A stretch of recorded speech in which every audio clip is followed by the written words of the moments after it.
1100 তাড়াতাড়ি করতে হবে যদি কারো ইচ্ছা থাকে।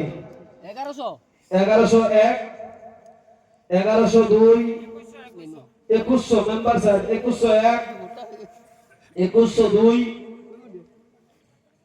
2102 হবে না মনে হয়। যাক আলহামদুলিল্লাহ যেটা দিয়েছেন মেম্বার সাহেব 2100 2101 2102 2103। তো মেম্বার সাহেব আপনি আসুন, আপনি কমলাটা নিন।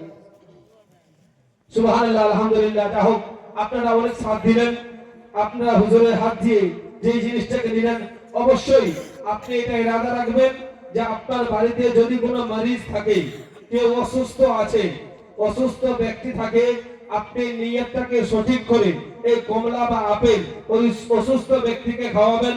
হুজুরের স্পর্শ রয়েছে, আমি আমার তরফ থেকে বলতে পারি ইনশাআল্লাহ হুজুরের ছোঁয়াতে সেই অসুস্থ ব্যক্তি সুস্থ হয়ে যাবে।